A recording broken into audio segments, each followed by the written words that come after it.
Okay, everybody, it's time for Bob Dylan in this new morning, with this new morning with you.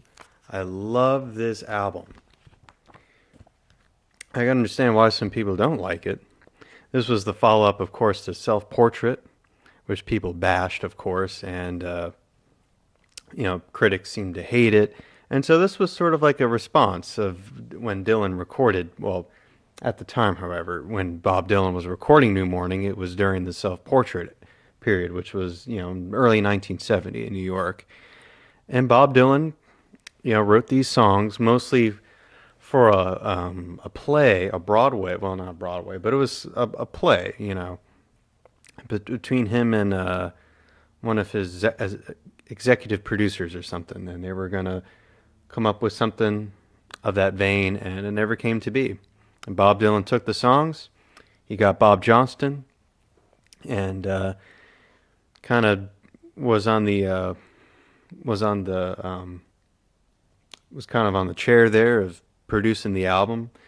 Something happened where Bob Johnston, kind of took off for a little bit, and Al Cooper kind of became the co-producer. And I think Dylan never gave him credit, I believe, to producing the album, and so he never got uh, he never got a they never gave him the credit of being a co-producer of New Morning, and so there was tensions there between him and Bob Dylan and Al Cooper. Um, this is definitely I guess a different perspective of Dylan here. At this time, he was living in Woodstock, and so he was kind of happy with his life with Sarah. He was about to have a kid, or I think he already had a kid already. I don't know if it was I don't remember the name of it. It was the boy or the girl, I believe, at the time. But Dylan seemed super happy. This was sort of his happy period. And on the back of the album, back of the New Morning album, is of young Dylan at the time, or when he was in his early 20s. It was a shot taken in 1961 or 62 or something like that. So I very much appreciate that. I very much appreciate Dylan's remarkable period here. Um, we mostly have him doing piano. He's mostly doing piano here, and some, of course, acoustic and electric. We got David Bromberg on electric guitar and dobro on a couple of tracks. Harvey Brooks, of course, Harvey Brooks, a great session player, and Charlie Daniels once again. Ron Cornelius on electric guitar too, and Al Cooper on French horn, and piano on Dogs on Free, but we'll get to that, of course. Um, but no, what's his name? No Kenny Buttrey, but Russ Kunkel and Billy Mundy on drums, and a couple of female background singers as well, including Maritha Stewart. So yeah, let's just go ahead and talk about the tracks. I think some of them are very humble. This was definitely a very humble period for Dylan. And it starts off with the song, If Not For You. And see, with Dylan's voice too as well, it's not like the Nashville Skyline and the John Wesley Harding. He has a bit more of a different flow to his voice. It's not so much like the stuff you were definitely aware of, definitely during the electric period, and not so much of the country crooner. It's definitely a bit of a different sound. I can definitely tell, which definitely flowed right through the great 70s period of Dylan, just fantastic. So we start off with the opening track, If Not For You. I love this song. I definitely love Dylan's harmonica playing here. Obviously, this was recorded and was a demo, believe it or not. Dylan was recording with Harrison to do this song. And one of the outtakes, I think it was on another self-portrait, I believe. And of course, Harrison did it on his All Things Must Pass. And of course, was Olivia Newton-John's first hit was "If Not For You," and I love this lyric here as "If not for you, my sky would fall, rain would gather too. Without your love, I'd be nowhere at all. I'd be lost if not for you, and you know it's true. Beautiful, poetic. I do also love the chimes that come through on the piano or the organ or whatever played by Al Cooper. Just an excellent, very great way to open up. Even though All the Tide Horses was his first opening to his '70s output, but this is definitely a pure favorite of mine, if not for you. And then we get Day of the Locust. I love this song. Oh my God. It is pure, almost pure soul within this song. I love it, man, with Dylan's vocal, presentation here and his cadence. It's a very well written song about Dylan spotting the locusts in out in the, I guess out in the whatever outside where he was graduating from at the time, getting his doctorate degree with David Crosby. And it seemed like Dylan didn't care. I think every time he gets handed some sort of, if it's, you know, let's just say, I guess that, or some sort of, Nobel Prize or whatever, you can definitely tell Dylan didn't seem to. He seems appreciative, but he doesn't seem to like, oh wow. But I love this. Outside of the gates, the trucks were unloaded. The weather was hot and nearly 90 degrees. I love that. I put down my robe, picked up my diploma, took hold of my sweetheart, and away we did ride. I love that. Away we did drive. Straight for the hills, the black hills of Dakota. Sure was glad to get out of there alive. You definitely tell Dylan was like, whew, man, I'm glad to be out of there. Okay, and after that is Time Passes Slowly. This is definitely a very driven, piano-driven type song. Definitely the great drums here and the piano swelling. It's a very excellent, once again, a very nice, soulful, spiritual type song, definitely. Once I had a sweetheart, she was fine and good looking.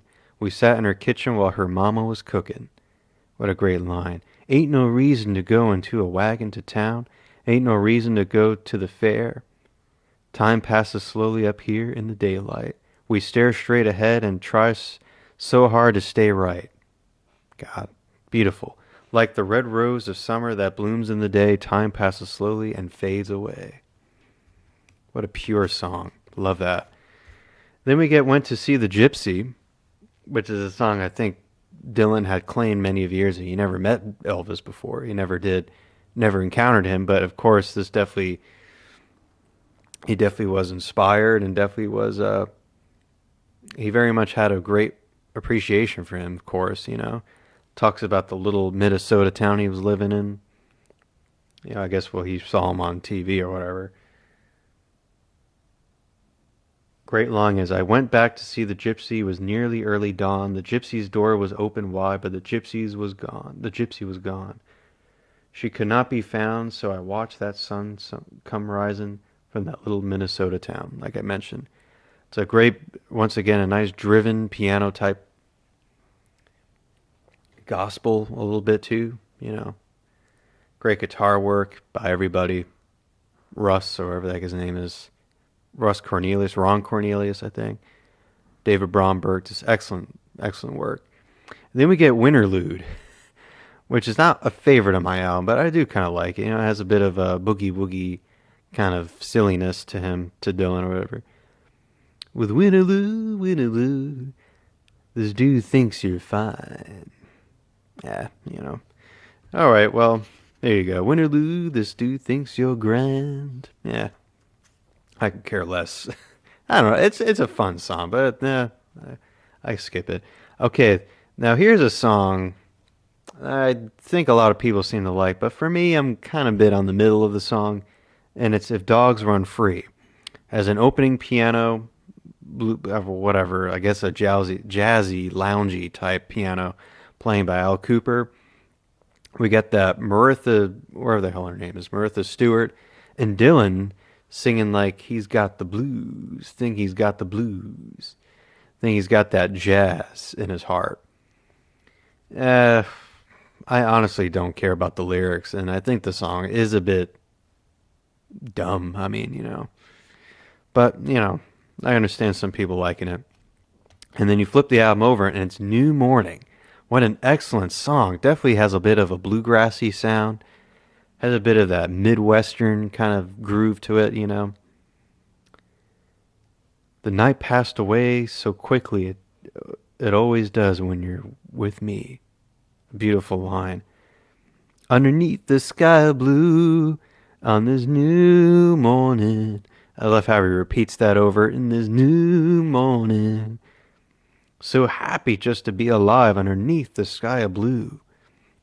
He's so happy, he's so head over heels about his new life, his new appreciation with Sarah. It's just a great romantic type song. Great. And then we get, I love this song that comes after that. Sign on the Window. What a beautiful opening, once again, piano type song. Just read this, just within this first stanza here. Sign on the window says lonely. Sign on the window says no company allowed. Sign on the window or sign on the street says you don't own me.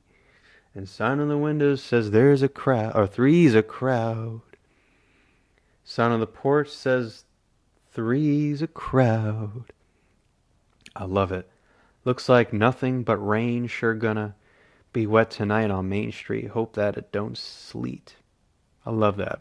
Build me a cabin in Utah. Marry me a wife. Catch a rainbow trout. I love it. It's very poetic. Have a bunch of kids who call me Pa. That must be what it's all about. That must be what it's all about. You see, Dylan was becoming a dad, a father here. And it's almost a bit of a reflective song. You can definitely tell that, he seems a little bit desperate, a little bit desolate, And he seems to realize, well, I guess this is what it's all about. But definitely very beautiful type piano ballad, definitely. And then we get One More Weekend, which is definitely a little bit of a alternative to that song. It definitely reminds a little bit of a Blonde on Blonde type song, maybe even, towards the end of John Wesley Harding, or maybe even stuff going further, like Planet Waves. There's a bit of that feel, a little bit of the band, a little bit, reminds me a lot of Leopard Skin Pillbox Hat. And I love some of these lyrics, like coming in, going like a rabbit in the wood. One more weekend with you. It's beautiful. Like a needle in a haystack, I'm gonna find you yet.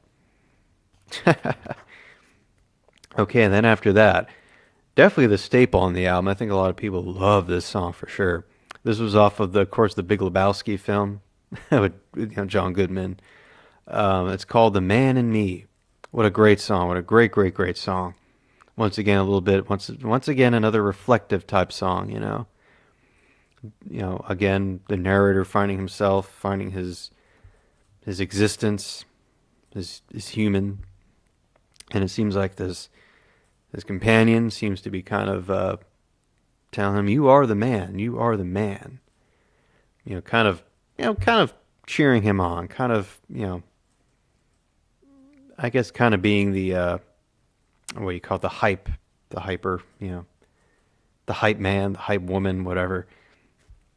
It's a beautiful type song, but oh, what a wonderful feeling just to know that you are near. Sets my heart a reeling from my nose up to my ears. The man in me will hide sometimes to keep from being seen, but that's just because he doesn't want to turn into some machine. I love that line. It's a gorgeous line. And then after that is Three Angels, which is a type of, a slower type, acoustic type song, And it has a little bit of a spiritual, message a little bit too. I'm not going to go through the lyrics, but you can probably read the lyrics yourself and understand, Okay, and after that is Father of Night. This This is the last track on the album, and it's about 1 minute and 50 seconds with the ooh, ooh.